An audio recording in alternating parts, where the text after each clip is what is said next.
नर्मदे हर। मैया अन्नदाता आश्रयदाता सुखी भव, नर्मदे हर। ठीक आहे, मैयाच लक्ष नाही, ठीक आहे, जाऊ दे, चला नर्मदे हर, नर्मदे हर। 6:30 वाजले सकाळचे आणि आम्ही आता निघालोय। अजून 6 किलोमीटर जंगल आहे पूर्ण, आता क्रॉस करायचंय आणि आज माथासर लागणार आहे आपल्याला, खूप मोठा डोंगर आहे, तर चला निघू। नर्मदे हर।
नर्मदे हर। अतिशय सुंदर आणि विलोभनीय असं आल्हाददायक वातावरण तयार झालेलं आहे बघा, सकाळी सकाळी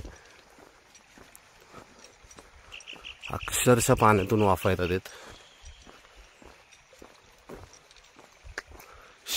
शब्द कमी पडतात, तो अविरत सौंदर्य आहे, काय सांगू हे बघा। आणि हे जर तुम्हाला पाहिजे असेल तर तुम्हाला शूलपाणी मधूनच परिक्रमा करायला पाहिजे। टफ आहे, पण इकडून जो आनंद आहे तो रस्त्यावरून नाहीये। तर आम्ही रस्त्यावर होतो ना पहिले सुरुवातीचे काही दिवस, त्याच्यातून तरी आम्हाला चांगला तोच अनुभव मिळाला आहे की इकडून खरा आनंद आहे, तटावरून आनंद आहे मैयाच्या।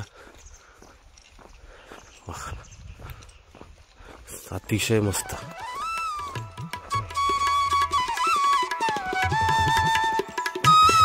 नर्मदे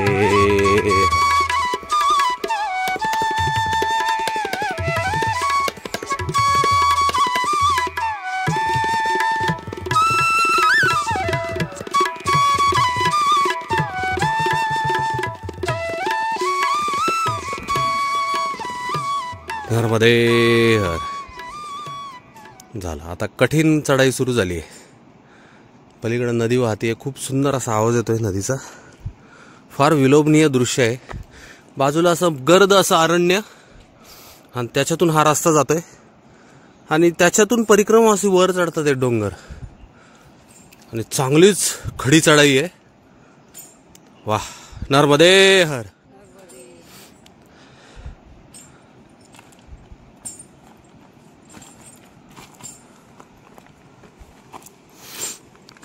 इतर वेळी कसे चबड करणार कॅमेरा चालू असल्यावर, आता कसे गप गुमान वर चढून गेलेत बघा।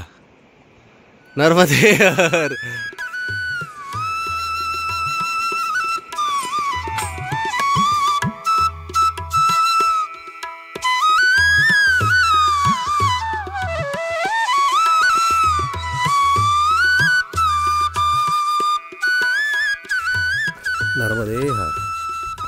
आता ते बाबा जे शेकत होते ना शेकोटी करून, ते म्हटले की आता 28 किलोमीटर तुम्हाला असंच चढ आहे. बरं म्हटलं ठीक आहे. माथासार आहे ना? हां म्हटले आज माथासार आहे. कुठपर्यंत आहे म्हटले? गोरा कॉलनीपर्यंत. बरं म्हटलं ठीक आहे चला. पण आमचा चालला विचार की आज तेवढे करायचे का, म्हणजे शूल पाणी संपेल.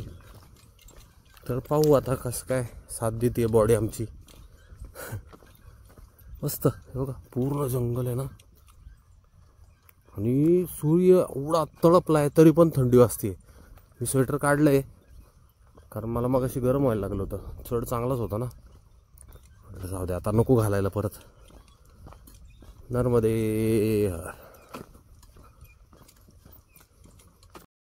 पहिला चढ जास्त होता. नर्मदे हर, नर्मदे हर. गुजरात मधला हा पहिलाच आश्रम. महाराष्ट्र क्रॉस करून आम्ही आता गुजरातमध्ये एंटर केलेला आहे.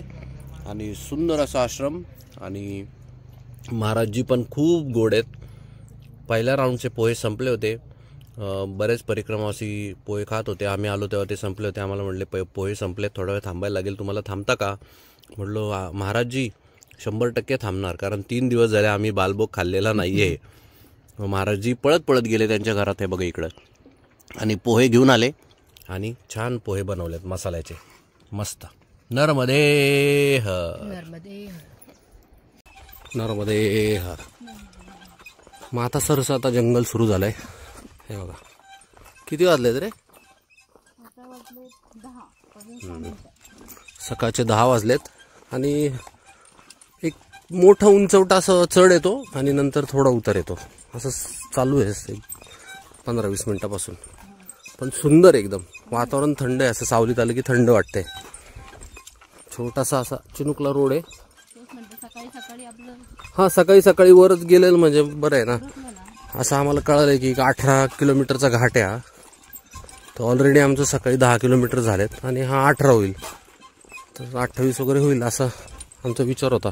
पण दुपारनंतर जरा अवघड होईल ना. तर म्हटलं जेवढं जमल तेवढं आता जाऊ वरती. हा ना, एक जण 28 म्हणजे काही कळत नाही. हां तोपर्यंत लक्षात नाहीत. हां कारण ते शेकोटी करणारा तो माणूस 28 म्हटला होता. मग अशी एक परिक्रमावासी भेटला, तो म्हणला की 18 किलोमीटर आहे. हां बघू ना आता कसं काय होतंय. नर्मदे हर.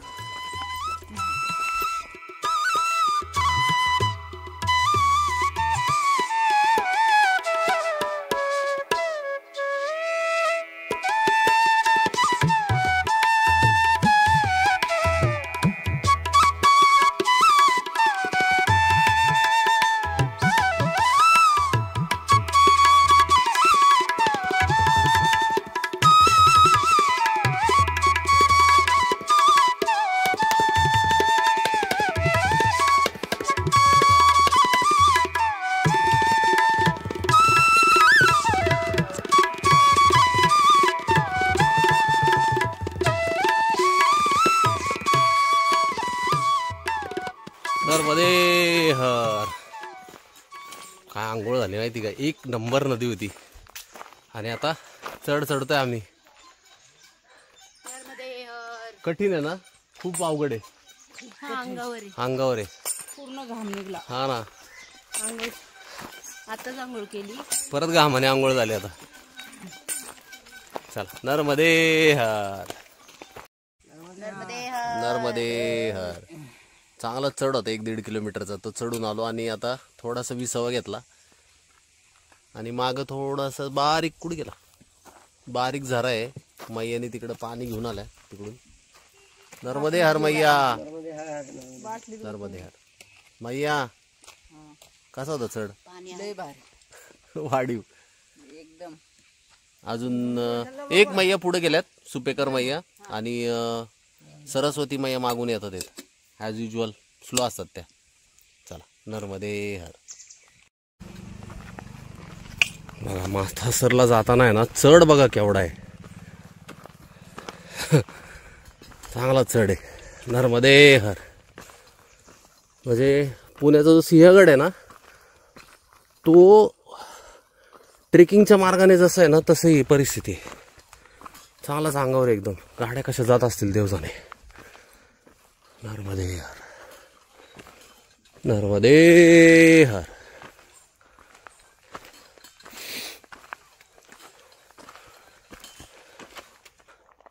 माथासर म्हणजे ना खप्परमाळापेक्षा डेंजर आहे. अरे बापरे, चांगला चढ आहे. हो, एकदम खडी चढाई आहे. मला ते ना माथासर जर करायचं असेल ना तुम्हाला तर सकाळी लवकर केलं पाहिजे. पण नेमकं ते आश्रम फुल होते ना, त्याच्यामुळे आम्हाला तिकडेच राहायला लागलं. नाही तर मग आम्ही बरोबर सकाळी हा पॅच मारला असता. दुपारच्या उन्हात आहे ना 1:30 वाजलाय. खूप अवघड होते. त्यात चढ आहेच आहे. सकाळी पण त्रासच झाला असता. नर्मदे हर.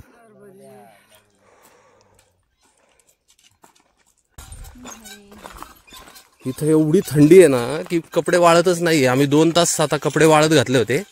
अमृताची पॅन्ट वाळलीच नाही. शेवटी अशी बांधून डोक्यावर घ्यायला लागली. आता ती कुठंतरी 1-2 तास अजून लागल वाळायला. म्हणजे एवढी थंडी पडली इकडं. एका जागेवर उन्हात थांबलं की चटका लागतोय उन्हाचा. गरम नाही होत, चटका बसतो. आणि सावलीत आलं ना की मग एवढी थंडी, कुडकुड कुडकुड थंडी वाजते दिवसा पण. बघा असलं जंगल आहे बघा ना, डेन्स फॉरेस्ट एकदम.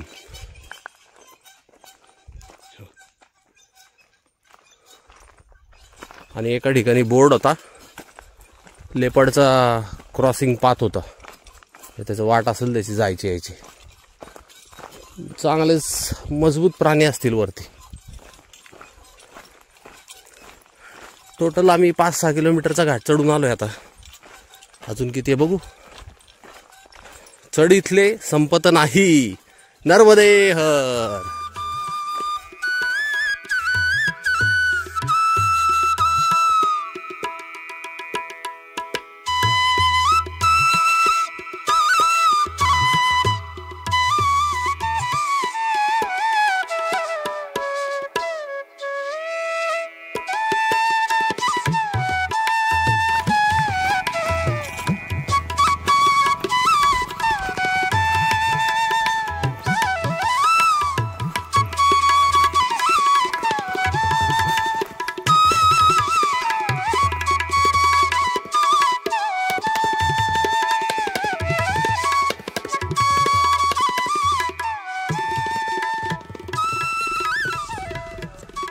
नर्मदे हर.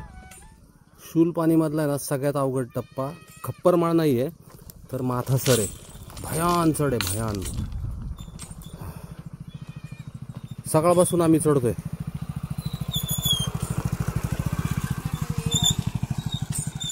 सकाळपासून चढतोय. नर्मदे हर, नर्मदे हर, नर्मदे हर, नर्मदे हर. आणि अशा प्रकारे स्टॅच्यू ऑफ युनिटीचा बोर्ड आलेला आहे. 22 किलोमीटर. गोरा कॉलनी 18. झरवानी काय दिसत नाही किती आहे. आणि फक्त आता उद्याचा दिवस, मग शूलपाणीची झाडी संपेल. जबरदस्त जंगल होतं पण आहे ना. अजूनही चालू आहे म्हणा. हे काय हा ठीक आहे चालू.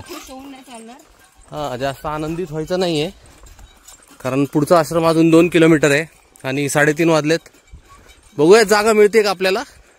आणि त्याच्या पुढचा आश्रम त्याच्यापासून जवळपास 6-7 किलोमीटर आहे ना ते. 6. हा ठीक आहे. बघूयात का आपल्याला कुठल्या तरी घराचा आसरा घ्यायला लागतोय परत नेहमीसारखं. पाहू आपण. नर्मदे हर, नर्मदे हर. नित्यानंद आश्रम फुल झाल्यामुळे आम्ही पुढं आलो थोडं 1 किलोमीटर. आणि पुढचा आश्रम 6 किलोमीटर आहे. सो इथं विचारलं, 3-4 घरं होती तर ते म्हटले या काय अडचण नाही, या बिंदास. मस्त. मी तर म्हणतो की आता जे कोणी परिक्रमेला येणारे इच्छुक आहे ना त्यांनी आश्रमांच्या भरोश्यावर येण्यापेक्षा हे असंच करा. कारण आश्रम सगळे फुल आहेत आता सध्या तरी. मला वाटते 2 महिने तरी, कारण मगाशी एक आश्रमवालाच होता, त्याला विचारलं तो म्हणलं 2 महिने आता असंच होणार आहे, फुल राहणार आहेत आश्रम. सो ह्या 2 महिन्यात येणार असेल तुम्ही तर असंच करा आम्ही जसं करतोय, कारण त्याच्याशिवाय पर्याय नाही. चला बघूयात कसं काय यांनी मॅनेज केलंय. नर्मदे हर.